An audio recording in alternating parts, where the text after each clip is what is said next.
Maraming salamat, Konsehal Nino de la Cruz ng unang distrito ng Maynila. Maraming salamat po sa bumubuo ng Office of the Vice Mayor at Presiding Officer. Maraming salamat. Ang city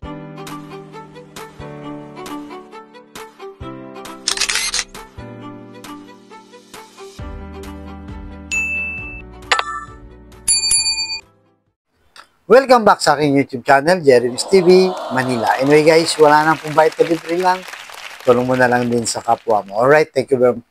Pabahay ni Yorme, pinamigay na ni Mayora.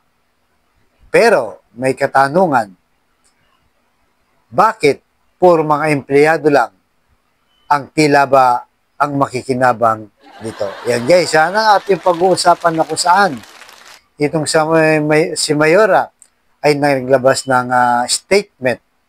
At narito, panood muna natin bago natin ituloy ang ating reaksyon tungkol dito sa kanyang pamimigay. Partikular, itong Pedro Hill Residences at San Sebastian. Alright? So narito na po si Mayora.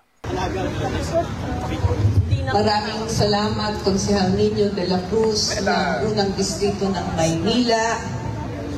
Maraming salamat po sa bumubuo ng Office of the Vice Mayor at Presiding Officer. Maraming salamat. Ang City Council of Manila. Good morning! Good morning! O, 3 araw kayong napahinga ha. Siguro naman handa na kayong maglingkod ngayong linggo na naman. Panibagong linggo para sa ating lahat. Una-una po ay gusto kong pasalamatan ang tanggapan ng ating Vice Alcalde, Vice Mayor Yul Serbonieto at ang Konseho ng Maynila sa kanilang walang sawang suporta sa ating pamamahala. Nabanggit na ho ni Konsehal Nino de la Cruz ang napakarami po nilang mga resolusyon at ordinansang naipasa sa loob lamang ng 2.5 taon. Pero taon-taon po, ang pinakamahalagang batas na ipinapasa ng Konseho ng Maynila ay ang executive budget po natin. Maraming salamat po sa Konseho ng Maynila sa agaran niyong pagpasa ng executive budget para sa taong 2025. Dito po sa budget na ito ay mapaglalaanan natin ang lahat ng mga programa at proyekto na iisip natin na magiging prioridad at gagawin natin sa taong ito. Kaya maraming salamat po muli sa inyong pakikiisa. Isa sa mahalagang proyektong bubuksan natin o papasinayahan natin sa araw na ito ay ang proyektong pabahay. Pabahay na kung saan ang mga kawani ng pamahalaang lungsod ng Maynila naman ang ating bibigyan.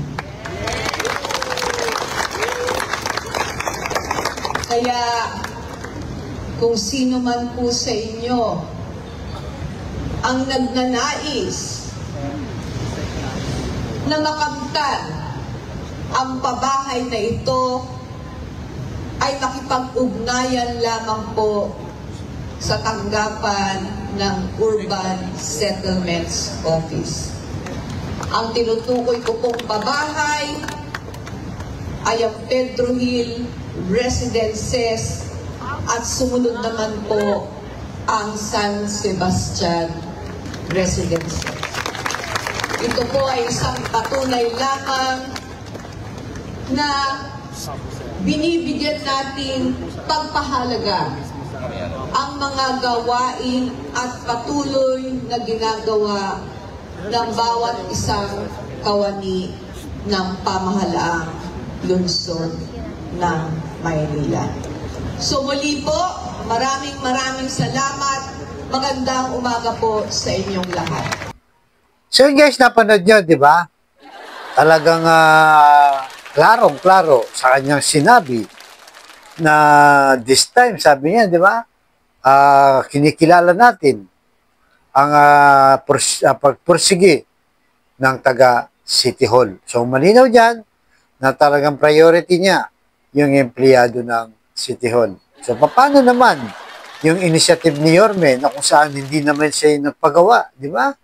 Si Yorme, ang talagang hangarin yan ay itong mga kapatid natin, mga kababayan nating Manileño na walang-wala talaga. Ito yung mga tinatawag nating squatter, di ba? Kasi kung bibigyan mo yung mga talagang may kaya, sayang lang yung initiative. Unang-una, di ba, sa mga middle class na kagaya natin, kayang-kaya naman yan. Di ba? Na kahit pa paano makabili rin ng sariling bahay. O kahit hulugan man yan, meron. Ang inisyatibo kasi ni Yorme dyan, tungkol mismo sa kanyang sarili. Di ba? Ang nangyari, kaya yan, naisipang ipatayo nitong si Yorme dahil naranasan niya, di ba, bilang isang squatter na palipat-lipat ng bahay, walang kapanatagan, di ba, palalayasin sila, kung saan sila pwede, doon sila maninirahan. Kaya ang gusto ni Yorme, ang kanyang pangarap, di ba, ay magkaroon ng panatag at dekalidad na pabahay. Kaya nga yan ginagawa. Pero malinaw dito, di ba, itong si Mayora, mukhang talagang binabago lahat ng pulisiya ni Yorme. Di ba? At parang pinalalabas. Guys, pinalalabas talaga na lahat ng pinagawa ni Yorme ay pangit. Hindi maganda yung policy. Kaya nandito siya ngayon para babaguhin niya yung pinatupad ni Boss Y. Kumbaga, talagang hindi niya na nire-respeto itong si Yorme at talagang ano na to, bakbakan na talaga, di ba? Hindi niya na talagang mawari kasi nga kalaban niya sa 2025 election. Itong si Boss Y. Kaya ngayon, di ba? Puro talaga banat siya. Talagang Romeres back kagad. Kagabi, pinag-usapan lang natin, di ba, mga worldwide Disconians na yung statement ni Mayora ay talagang puro patama dito kay Yorme. Kaya talagang nakikita natin yung timing din kasi, di ba? Bakit ngayon lang niya pinamigay yan? Parang biglang kilos yata, di ba? Biglang kilos siya. Samantalang at tagal na yan. Kung totoosin, dapat matagal na nga yung turnover. Pero mukhang hindi kaya niya natutunugan na mahina siya sa mismong empleyado ng City Hall. Kaya siguro binigyan niya ng pabor, tingin lang natin, opinion natin to, na baka pang ano niya to, pang regalo, di ba? Dahil nalalapit na yung election, para at least meron sigurado na siyang boto sa mga empleyado, lalo na yung mga mapipili o makakuha ng pabahay ni Yorme, na ngayon ay inangkin na ni Mayora, di ba? So kaya guys, ano pong masasabi niyo dito? Di ba? Anong masasabi niyo? Talagang yung timing, sinayang niya yung mga nakalipas na panahon na dapat sana pinapakinabangan na yan. Medyo kaya siya, parang nakakatulog siya dati, kaya hindi niya yung pinabigay. At ngayon papalapit ng eleksyon. Kung mapansin niyo, lahat ng kanyang kinikilos ay ngayon lang. Even dun sa pension ng mga seniors, di ba? Dinoblihan niya ngayon. At makakatanggap sa March daw o sa April kung saan malapit na rin ang eleksyon. So, ibig sabihin may halong intensyon.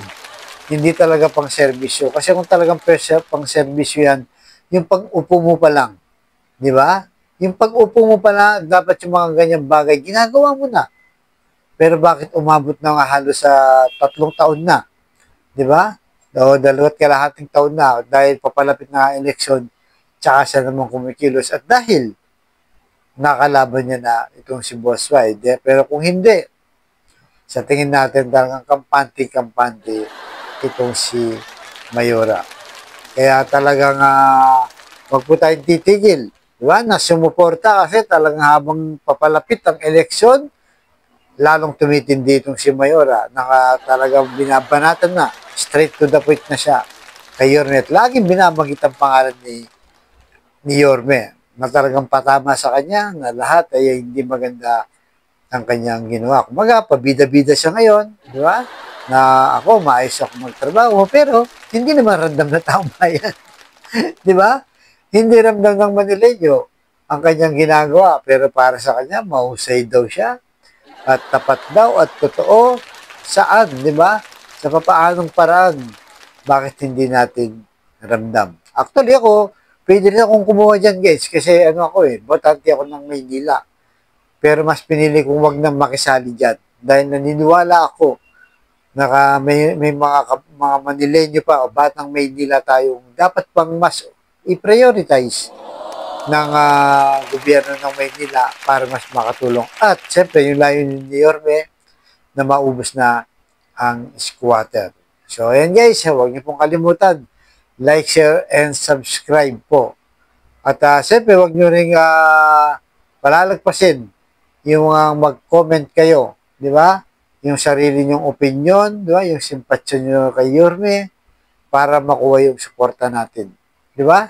Ng mga makakapanood nito. Alright? So, hanggang dito na lang po. Abangan yung susunod yung vlog. Thank you very much.